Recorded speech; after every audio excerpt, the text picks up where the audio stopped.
Air hostess, pilot కావాలి అన్నదే మీ కల? అయితే ఏరో ఫాల్కన్స్ ఏవియేషన్ అకాడమీ అడ్మిషన్స్ కోసం డిస్ప్లేలో కనిపిస్తున్న నంబర్స్ కి కాంటాక్ట్ చేయండి.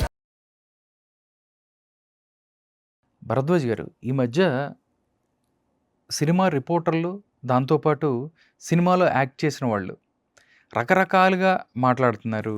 అంటే ఎవరైతే ప్రదీప్ రంగనాథ్‌కి సంబంధించి హీరో మెటీరియల్ కాదని ఒక జర్నలిస్ట్ మాట్లాడి నిజంగా దానికి సంబంధించి కాంట్రవర్సీ అయింది. ఇంకొక ఆయన శ్రీకాంత్ భారత్ అని చెప్పి ఆయన డైరెక్ట్‌గా గాంధీని అసలు ఏ మాట పడితే ఆ మాట డైరెక్ట్‌గా అంటే అభిప్రాయాలు ఉంటాయి. కానీ పబ్లిక్ ప్లాట్‌ఫామ్‌లో ఈ అభిప్రాయాలను చెప్పటం, దీనికి సంబంధించి మళ్ళీ క్షమాపణలు చేయటం ఎలా చూస్తారు? సారీ చెప్పాడు గానీ, హ్మ్. ఆయన సారీ చెప్పాడంటే ఫిలిం సెలబ్రిటీసు అలాగే ఫిలిం జర్నలిస్టులు కూడా కొంచెం మాట తూలుతున్నారు అనేది సెన్స్. హ్మ్. ఎందుకు తూలుతున్నారు అనేది ఆ గొడవ పక్కన పెడితే, ఇప్పుడు జర్నలిస్ట్ గారు ఈ కుర్రాడిని ప్రదీప్ రంగనాథన్ అనేటువంటి కుర్రాడిని పట్టుకుని, నువ్వు హీరో మెటీరియల్ కాదని కొంతమంది అంటున్నారు అన్న టోన్‌లోనే వెళ్ళింది ఆవిడ పాపం పద్ధతిగానే. హ్మ్. అయితే శరత్ కుమార్ గారు అన్నాడు, ఇక్కడ ఉన్న వాళ్ళందరూ హీరో మెటీరియల్లే అని.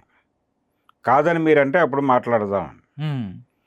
సో, హీరో మెటీరియల్ అంటూ ఏది ఉండదు ప్రపంచంలో. కాదండి. ఇప్పుడు అంతకుముందు రజనీకాంత్ గారు చూస్తే ఆయన ఫస్ట్ ఆయన కూడా కొంచెం బ్లాక్‌గా ఉంటారు. సరిగ్గా ఏదేదో ఉండేది. చిరంజీవి కూడా బ్లాక్‌గా ఉంటాడండి. అందరూ ఎన్టీ రామారావు లాగా ఉండరు కదా! ఇప్పుడు ఆయన హైట్‌లో ఆయన పిల్లలే లేరు. హ్మ్.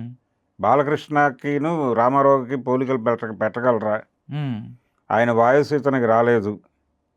అంటే ఆ స్థాయి గంభీరమైన వాయస్సు, ఆ పర్సనాలిటీ హ్మ్. ఆయన తీర్చిన గ్రీకు శిల్పంలా ఉంటాడు. హ్మ్. అదే ఆయనకి వచ్చింది. అవును. దాన్ని కాదని అనలేము. అది హీరో మెటీరియల్ అని కన్ఫర్మ్ చేశారు కొంతమంది ఆ రోజుల్లో. హ్మ్. అంత మాత్రం చేత నాగేశ్వరరావు గారు ఎక్కడికో వెళ్ళిపోలేదు కదా అడవులు బట్టి. ఆయన పోటీ ఇచ్చాడుగా 30 ఏళ్ల పాటు. అవును. ఆయనంత ఎత్తు లేడు, ఆయనంత గొంతు లేదు, ఆయన నడిపినంత సుదీర్ఘంగా డైలాగ్ చెప్పడాయన. హ్మ్. ఎన్ని ఇబ్బందులు ఉన్నప్పటికీ పోటీ అయితే ఇచ్చారు కదా! 33 ఏళ్ల పాటు పోటీ ఇచ్చాడుగా. హ్మ్. దాదాపు 76 వరకు పోటీ ఇచ్చాడు ఆయన. 76 తర్వాత కృష్ణ వచ్చాడు సీన్‌లోకి. హ్మ్. కృష్ణ వర్సెస్ ఎన్టీఆర్‌గా మారింది అప్పుడు సీన్. హ్మ్. నాగేశ్వరరావుని కొంచెం పక్కకి జరిపి. ఏది ఆయన ఆపరేషను వ్యవహారాల్లో ఉన్న ఉన్నప్పుడు. టైంలో. హ్మ్. కాబట్టి హీరో మెటీరియల్ అంటూ ఏది ఉండదు ప్రపంచంలో. రెండోది ప్రదీప్ రంగనాథన్ అనేవాడిని సపోర్ట్ చేయాల్సిన అవసరం ఉంది అందరికీ. హ్మ్. ఇప్పుడు మార్కెట్ ఎకానమీలోకి వచ్చాం మనం. మార్కెట్ ఎకానమీలో అందం అనేది చాలా పెద్ద సబ్జెక్ట్ అయిపోయింది. అందం అనే పేరు మీద కోట్ల వ్యాపారం జరుగుతోంది ప్రపంచవ్యాప్తంగా. ఇది అందము, ఇది కాదు అని చెప్తున్నారు. బట్టతల ఉండటం అంగవైకల్యంలా మాట్లాడుతున్నారు. హ్మ్. బట్టతల ఉంటుంది, తప్పే ఉంది. గతంలో ఉండేది, ఎవరు పెద్ద పట్టించుకునేవాడు కాదు. ఇప్పుడు పట్టించుకుని ఆత్మన్యూనతతో చచ్చిపోతున్నారు, ఆత్మహత్యలు చేసుకుంటున్నారు. హ్మ్. అది అంగవైకల్యం అనుకుని పిచ్చోళ్ళు అయిపోతున్నారు చాలామంది. సైకాట్రిక్ పేషెంట్లు అవుతున్నారు. ఇటువంటి కండిషన్లో ప్రపంచం ఉంది. అలా మారుస్తోంది మార్కెట్ ఎకానమీ. హ్మ్. నువ్వు బ్రాండెడ్ షర్ట్ వేసుకోకపోతే నువ్వు ఎందుకు పనికిరానినోడివి, నువ్వు 50,000 ఫోన్ లేకపోతే నువ్వు ఎందుకు పనికిమాలినోడివి అని కొన్ని ఇది నామ్ సెట్ చేస్తోంది. హ్మ్. ఈ ప్రెజర్ పిల్లల మీద ఉంటుంది. ఈ ప్రెజర్ ఉన్నటువంటి పిల్లలందరూ గందరగోళం అయిపోతున్నారు. ఫాల్స్ వాల్యూస్ వచ్చేసినాయి వాళ్ళ జీవితాల్లోకి. ఈ ఫాల్స్ వాల్యూస్లో బతికేస్తున్నారు అందరూ. మీకు బట్టతల వస్తే నాట్లు వేయించుకోండి డబ్బులు ఇచ్చి అంటున్నారు. ఇక్కడ కొట్టుంది, వచ్చి నాట్లు వేయించుకోండి అంటున్నారు. ఈ వ్యాపారం కోసం ఈ పిక్చర్ని రెచ్చగొడుతున్నారు జనాల్లో. కాబట్టి చాలా దారుణమైన కండిషన్స్లో ఉంది ప్రపంచం. ఓకే. ఇప్పుడు అతను హీరో మెటీరియల్ కాదు. ఇప్పుడు అలాంటి వాళ్ళు చాలామంది ఉన్నారు. అలాంటి పర్సనాలిటీతో అలా ఉన్నవాళ్ళు చాలామంది ఉంటారు సమాజంలో. ఇప్పుడు అతను హీరోగా సక్సెస్ అవ్వడం అనేది వాళ్ళందరికీ మనోధైర్యాన్ని ఇస్తుంది. అవును. ఇదిగో నువ్వెందుకు సఫర్ అవుతున్నావు, అలా ఉన్నానని నువ్వెందుకు అనుకుంటున్నావు, అటు చూడు ఎరగొడుతున్నాడు అక్కడ అవును. ఎన్ని హిట్ సినిమాలు చేశాడు అని చెప్పడానికి ఒక ఐకాన్గా ఉన్నాడు అతను. అతన్ని అవమానిస్తే ఎలాగ మీరు? అందుకని ఆవిడ మాట్లాడటం తప్పది.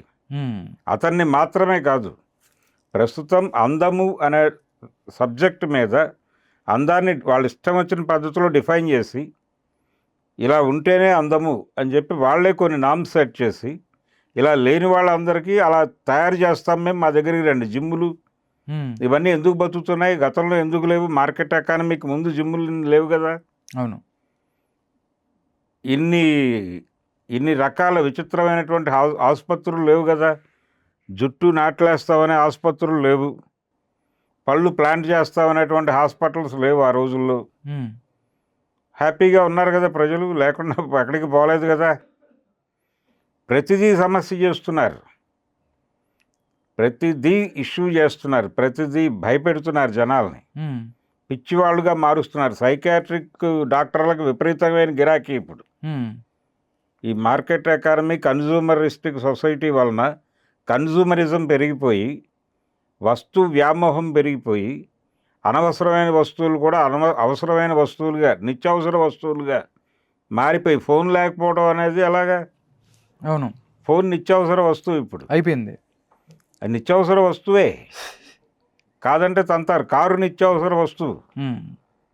ఇలా మార్చిపడేసి జనాలకి నువ్వు బ్యాంకు వాడు డబ్బులు ఇస్తాడు, కారు కొనుక్కో అని, వీడి జీవితాన్ని ఈఎంఐలుగా కట్టేసి, బ్యాంకులుగా వేసి చుట్టేసి, దోపిడీ చేసేసి ఎంత దారుణం జరిగిపోతుంది బయట. ఈ స్పృహ ఉండాలి కదా. ఇలా ఈ సమాజంలో రకరకాల న్యూనతలు క్రియేట్ చేస్తున్నటువంటి ఈ సమాజంలో అలా ఆత్మన్యూనతా భావంతో ఉన్నటువంటి అలాంటి పర్సనాలిటీస్ ఉన్న వాళ్ళందరికీ అతను ఐకాన్. అతన్ని పొగడాల్సింది పోయి నువ్వు హీరో మెటీరియల్ కాదు అంటే అసలు సమాజం నీకు అర్థం కావట్లేదు అనుకోవాలి.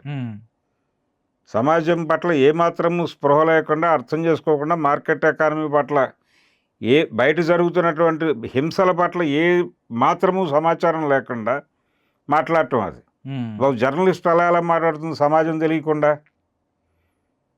నువ్వు జర్నలిస్ట్ మెటీరియల్ వేనా అని అడగాలి కదా. అసలు అతను ఇంకా గౌరవప్రదంగా వదిలేశారు. అవును, నేనైతే అడిగుండేవాడిని, బుర్రలు ఎక్కడ పెట్టుకుని పనిచేస్తున్నారు అని. అది కండిషన్.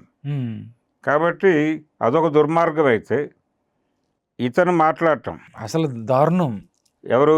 శ్రీకాంత్ అయ్యంగార్. ఆ శ్రీకాంత్ అయ్యంగార్ తర్వాత సారీ చెప్పాడు. ఇది రిపీటెడ్గా మాట్లాడాడు. ఇప్పుడు కొత్తగా మాట్లాడటం కాదు, గతంలో కూడా గాంధీ మీద దాడి చేశాడు. అవును, గాంధీ మీద క్రిటిసిజాలు 100 ఉన్నాయి, 100 రకాలుగా 100 మంది మాట్లాడారు ఆయన గురించి. అందులో వాస్తవాలు ఉన్నాయా లేదా అనేది పక్కన పెడితే, ఆయన ఈ ఆడపిల్లల భుజాల మీద చేతులు వేసుకుని వెళ్తాడు, వీటి గురించి ఎవరి అభిప్రాయాలు వాళ్ళకు ఉన్నాయి.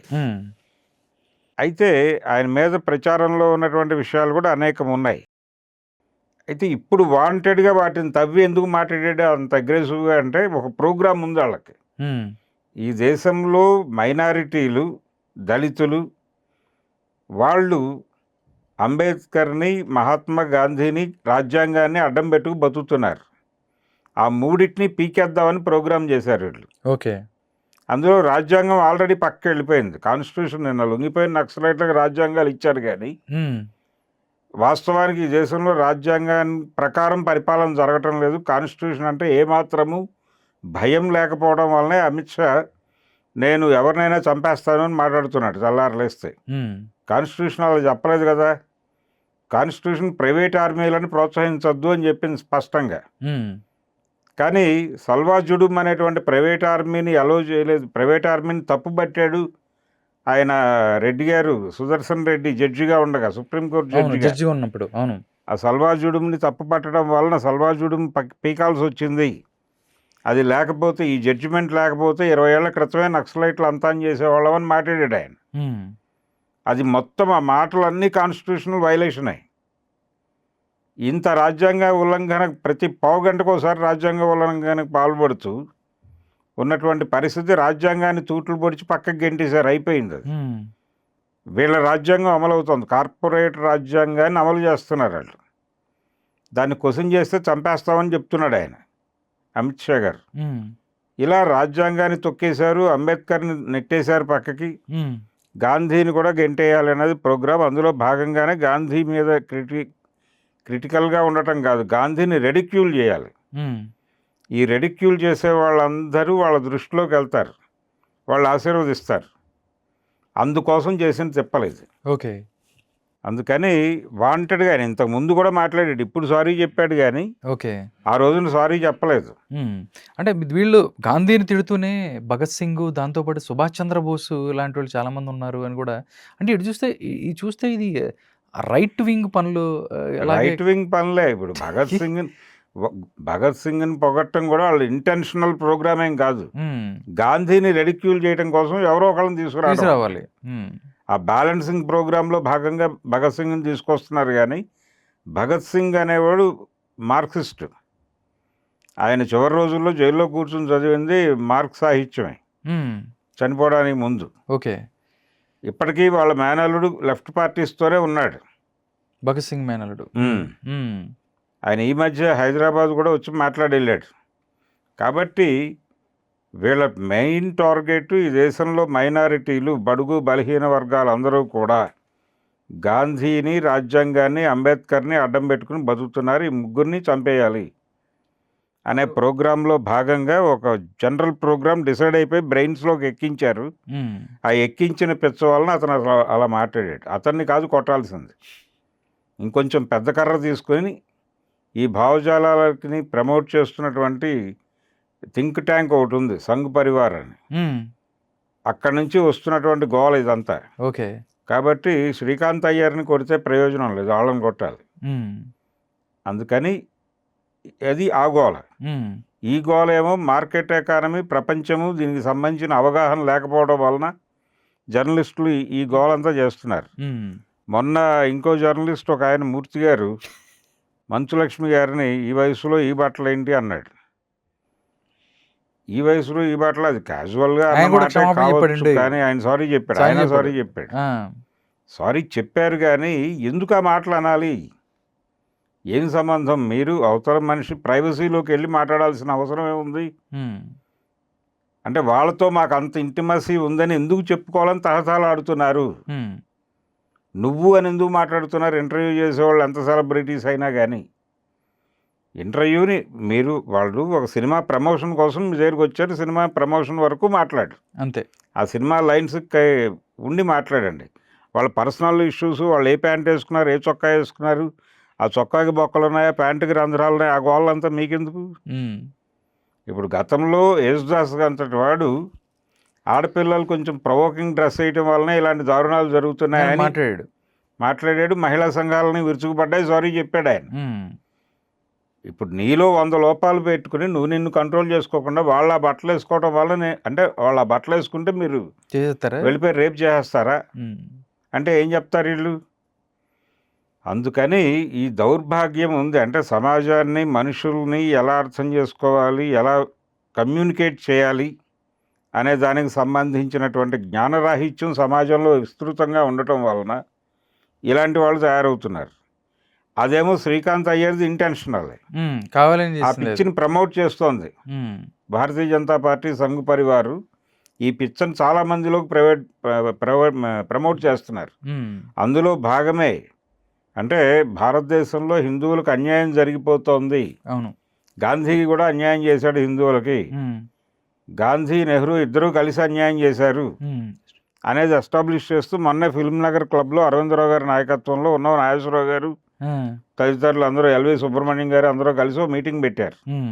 భారత రాజ్యాంగం హిందువుల పట్ల వివక్ష చూపించింది, హిందువులకు మొత్తం అన్యాయమే రాజ్యాంగం ప్రకారం, కాబట్టి హిందువులందరూ కలిసి ఇప్పుడు ఈ రాజ్యాంగాన్ని తీసేయమని ఆందోళన చేపట్టాలి. ఆ రోజున బాబ్రీ మసీదును కూల్చి రామ మందిరం నిర్మించినట్టు ఈ రోజున ఈ రాజ్యాంగాన్ని పక్కన పడేసి మనుధర్మ శాస్త్రాన్ని తీసుకొచ్చి రాజ్యాంగం ప్లేస్లో పెట్టాలి, అలా ఉద్యమించాలి మనం అనే స్పిరిట్ ఇవ్వడం కోసం మన మీటింగ్ పెట్టారు. అంటే ఎందుకు పెట్టారు ఈ మీటింగులు? ఈ శ్రీకాంత్ అయ్యర్ లాంటి వాడు మాట్లాడటం, వాళ్ళు మాట్లాడటం ఎందుకు మాట్లాడుతున్నారు అంటే వాళ్ళకి అర్థమైంది మనం వీక్ అవుతున్నామని. వీక్ అయ్యారు కూడా.